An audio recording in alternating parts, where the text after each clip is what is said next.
রাজপথ থেকে উঠি নাই, চাঁদাবাজদেরকে বঙ্গোপসাগরে নিক্ষেপ করতে হবে ইনশাআল্লাহ। আমাদেরকে চোখ রাঙিয়ে লাভ নেই, আপনাদের ভূমিকা আমরা দেখেছি বারবার। আর আমরা সোহাগের মতো পাথর মেরে আমাদের বাংলাদেশের সন্তানকে মারবে, আর আমরা দেখতে চাই না। বাংলার জমিনকে আজাদ করতে হবে, স্বাধীন করতে হবে, বাংলার জমিনে স্বাধীনতা ঘোষণা করতে হবে। আমরা চাঁদাবাজদের সহযোগী হব না, আর মায়ের কোল সন্তান হারাকারীদের সহযোগী আমরা হব না। নারায়ণগঞ্জের মাটি ইসলামের ঘাঁটি। বাংলাদেশ স্বাধীন হলো 54 বছর চলেছে। বিশেষ করে 53 বছর যারা দেশ পরিচালনা করেছে, এদের মাধ্যমে আমাদের দেশের মানুষ আমরা পেয়েছি তাম দুনিয়ার ভিতরে 5 বার চোরের দিক থেকে ফার্স্ট হয়েছে। আমরা এদের পরিচালনায় পেয়েছি হাজার হাজার মায়ের কোল সন্তান হারা হয়েছে। আমরা এদেশে পেয়েছি ক্ষমতার মসনদে চেয়ারে বসে আমাদের দেশের টাকা পাচার করে বিদেশে বেগম পাড়া তৈরি করেছে। আপনারা দেখেছেন কিছুদিন আগের রিপোর্ট, সদ্য আওয়ামী লীগের ভূমিমন্ত্রী শুধু লন্ডনেই তার বাড়ি পাওয়া গেছে প্রায় 350 মতো। 5ই আগস্ট এ দেশ অভ্যুত্থান হয়েছে, হাজার হাজার মায়ের কোল সন্তান হারা হয়েছে। বাংলাদেশের বহু মানুষ পঙ্গু হয়েছে, চক্ষু হারিয়েছে। 5ই আগস্টের পরে আমাদের একটা আশা, এ দেশকে আমরা সুন্দরভাবে সাজাবো, আমাদের দেশ স্বাধীন হিসাবে আমরা বাংলাদেশে বসবাস করব।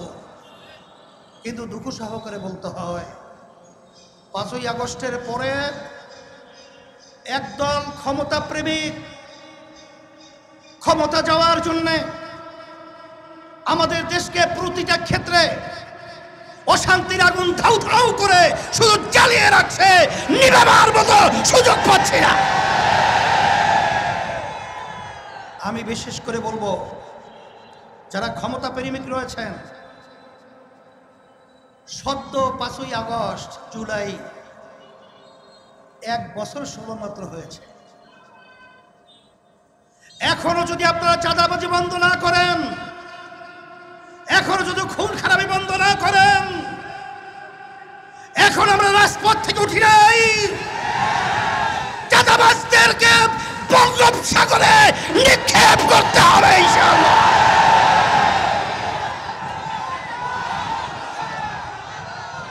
এখনো রাজপথ ছাড়ি নাই, আমাদেরকে চোখ রাঙিয়ে লাভ নেই। আপনাদের ভূমিকা আমরা দেখেছি বারবার। আর আমরা সোহাগের মতো পাথর মেরে আমাদের বাংলাদেশের সন্তানকে মারবে, আর আমরা দেখতে চাই না। বাংলার জমিনকে আজাদ করতে হবে, স্বাধীন করতে হবে, বাংলার জমিনে স্বাধীনতা ঘোষণা করতে হবে। সাথে সাথে আমি সকল গুতার আহ্বান জানাবো, 5ই আগস্টের পরে বাংলাদেশের মাটি আর আওয়ামী লীগ, বিএনপি, জাতীয় পার্টি তাদের শাসন দেখতে চায় না। বাংলাদেশের মানুষ মাটি এখন চায় ইসলামের নীতি আদর্শের শাসন। তার বাস্তবতা আমি স্টেজ আসার পরে কয়েকজন হিন্দু আমার দাদুরা আমাকে এসে বলতেছিল যে 5ই আগস্টের পরে, বিশেষ করে আমাদের মাসুম বিল্লাহ ভাই কথা বলতেছিল যে তারা আমাদের জান মাল এবং আমাদের মন্দির সহ সব তারা পাহারা দিয়ে আমাদেরকে সংরক্ষণের দায়িত্ব পালন করেছে। এর নামই হলো ইসলাম। আপনারা দেখেছেন আমাদের সমাবেশ হলো, গণসমাবেশ হলো, মহাসমাবেশ 28শে জুন। সেই মহাসমাবেশে হিন্দুদের নেতারা, খ্রিস্টানদের নেতারা, বৌদ্ধদের নেতারা আমাদের সমাবেশে এসে একাত্মবাদ প্রকাশ করে তারা আমাদেরকে সমর্থন জানিয়েছে শান্তির লক্ষ্যে। আমি নতুনভাবে আমার ভাইদেরকে আর নতুন কিছু বোঝাতে চাই না, বলতেও চাই না। তবে আপনাদের কাছে আমার অনুরোধ থাকবে, আমরা আর খুনিদের সহযোগী হব না, আমরা আর চাঁদাবাজদের সহযোগী হব না, আর মায়ের কোল সন্তান হারাকারীদের সহযোগী আমরা হব না। এদেশ আমার, এদেশে আমি জন্মগ্রহণ করেছি। এ দেশকে সুন্দর করার জন্য আপনার আমার দায়িত্ব কর্তব্য আছে না নাই? সেই হিসেবে আসেন, সামনের নির্বাচন আমরা সংস্কার, দৃশ্যমান বিচার, পিয়ার পদ্ধতিতে নির্বাচন, এর বিকল্প যদি কেউ চিন্তা করেন আমরা বলবো সে দেশপ্রেমিক হতে পারে না।